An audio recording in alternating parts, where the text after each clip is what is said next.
Alright, so we'll start off down here cutting, and we want to make it kind of small because we want to use it for lacing, or we can always cut it thinner, you know. So this is how I do it. I'm right-handed, so I use my left hand to guide the hide where I want it to go.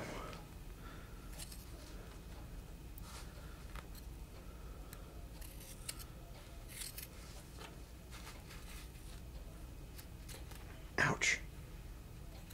You gotta be careful not to poke yourself when you're doing it. You always want to make sure that you check the hide for cuts and nicks.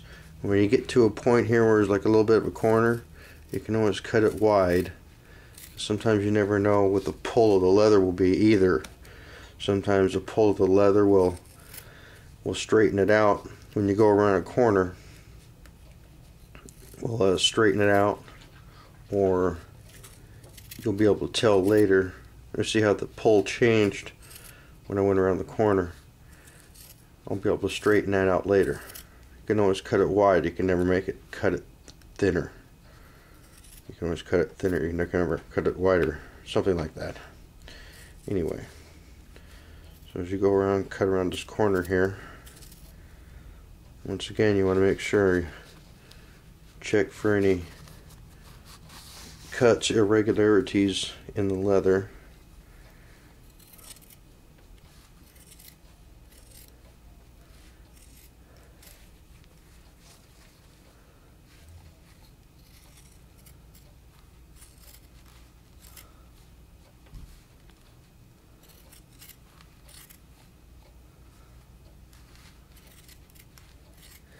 And once again, we're coming up to the sharp corner here, and what we may want to do is cut it a little wide.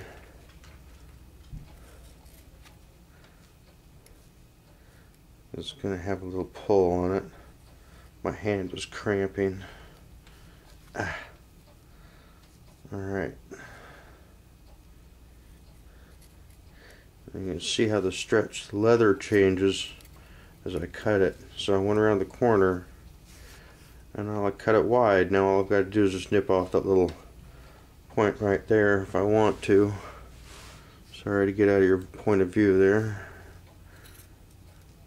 I'll cut that little corner off. As you can see, as it pulled, the fibers loosened a little bit better. It's a nice thing about working with braintan is it's strong and very fibrous. You can generally tell how the leather's going to pull when you go around each and every corner.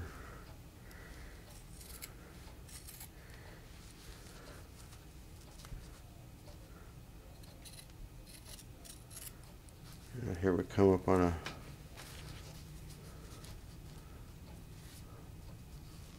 point there. It looks a little thin, but I think it's going to be alright.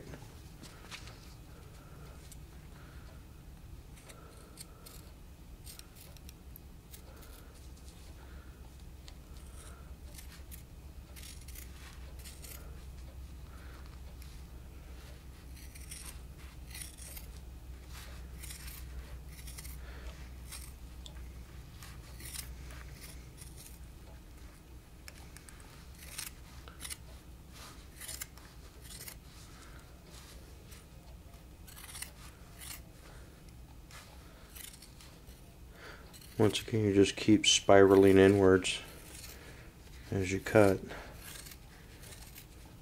When you come to a corner, cut it a little wide because the leather will pull. You can always trim it down later.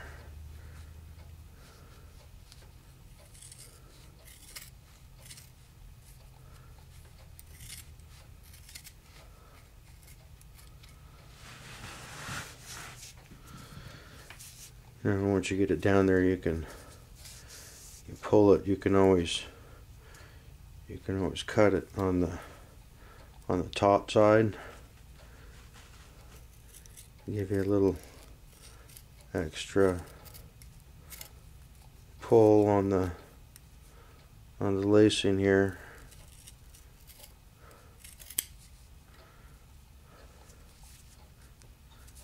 And give it a little extra pull, and shazam.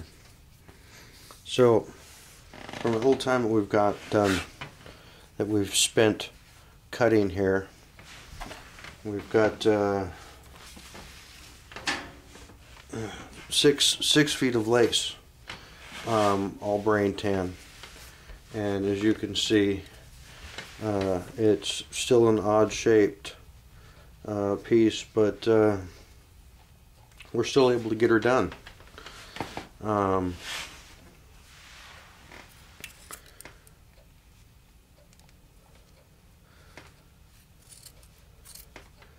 this is how I do my lacing.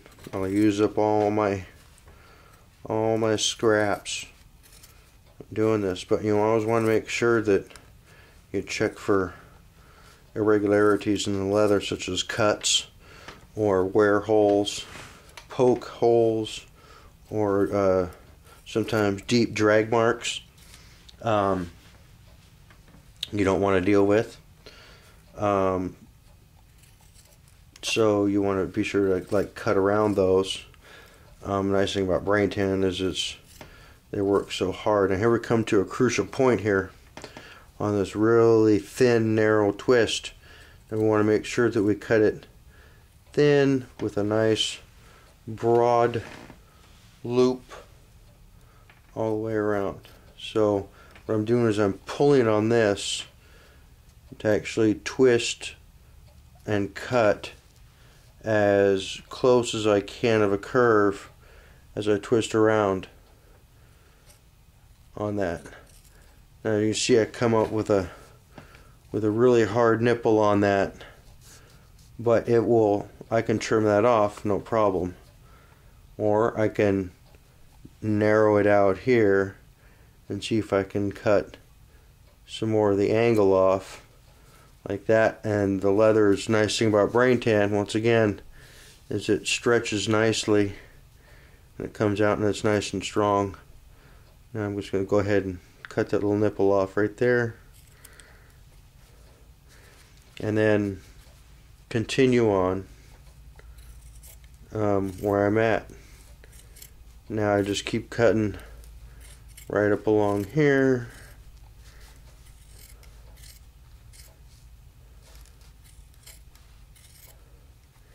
On the inside. Now this point here is getting kind of long and scary. I might want to just cut that end off right there and see if I can. It looks like a little bit wider here. I might be able to get another round out of it here. You know, because this brain tan is some expensive stuff now. So we continue on cutting around. Make sure when we come to a corner, remember, what are we going to do? We're going to cut it wide. So I want to make sure that we cut it a little wide because it provides for stretch and the pull. Just like that. Pull it down.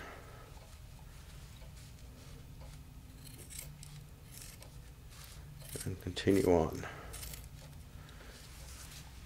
That, my friends, is how I cut my lace, and it seems like it's probably a little bit more difficult than some people want to handle, but in the long run it's very utilitarian.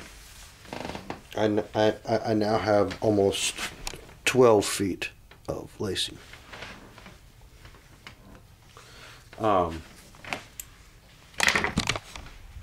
That's a brief synopsis on how to cut lace. Y'all have a great day.